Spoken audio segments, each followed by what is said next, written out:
Hello student. मैं 8सी को इतिहास का पहला अध्याय पढ़ा रही थी, जिसमें मैंने आपको आधुनिक काल, औद्योगिकी क्रांति, परिवर्तनों ने क्रांति को कैसे जन्म दिया, इसके विषय में व्याख्या किया था।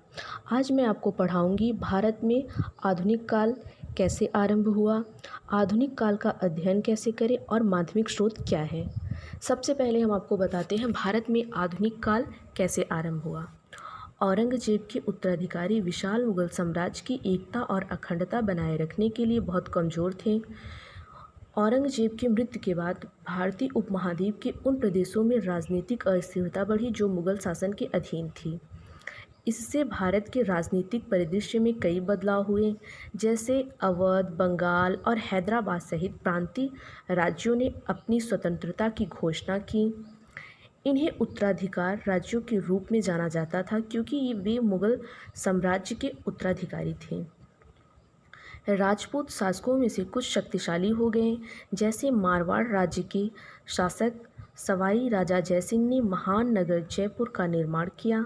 सिखों ने महाराजा रणजीत सिंह के नेतृत्व में अपने स्वतंत्र राज्य की स्थापना की। हैदर अली और उसके पुत्र टीपू सुल्तान ने मैसूर राज्य की स्थापना की और उसे संगठित किया। 1761 ईस्वी में पानीपत के तृतीय युद्ध में अहमद शाह अब्दाली के साथ सत्ता गंवाने से पूर्व मराठों ने पेशवाओं के अधीन प्रतिष्ठा प्राप्त की। नादिर शाह 1739 से और अहमद शाह अब्दाली 1761 के हमले ने पहले से ही कमज़ोर मुगल साम्राज्य को गंभीर झटका दिया। लाभदायक व्यापार के आकर्षण ने पुर्तगाली, डच, फ्रेंच और अंग्रेजी व्यापारिक कंपनियों को भारत के दक्षिणी भाग की ओर खींचा।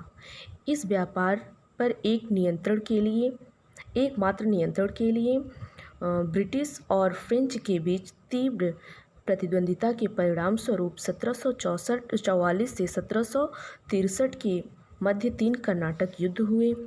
ब्रिटिश विजयी हुए और उन्हें पूरे देश में अपने नियंत्रण का विस्तार करने पर ध्यान केंद्रित किया। प्लासी और बक्सर के युद्धों ने अंग्रेज़ों को बंगाल और धीरे धीरे पूरे देश का स्वामी बना दिया।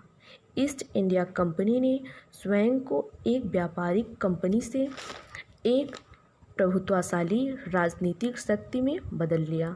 कंपनी के शासन में घोषणा की प्रकृति ने जनता के बीच ब्रिटिशों के खिलाफ घृणा की एक सामान्य भावना की वृद्धि को जन्म दिया।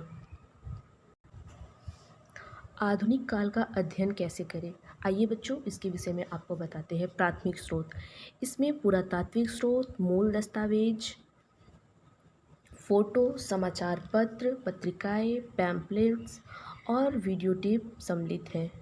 पुरातत्व स्रोत, इसमें देश भर में फैले भवन सम्मिलित हैं, जैसे Gate of India, India Gate, संसद भवन और राष्ट्रीय भवन। इनमें समय विशेष के सिक्के, पेंटिंग, शिलालेख और हथियार सम्मिलित हैं। मूल दस्तावेज, सरकार के आदेश और आधिकारिक पत्राचार अन्य महत्वपूर्ण स्रोत हैं। ये अभिलेखागार में संरक्षित है। ये हमें किसी विशेष अवधि की घटनाओं का प्राथमिक ज्ञान देते हैं।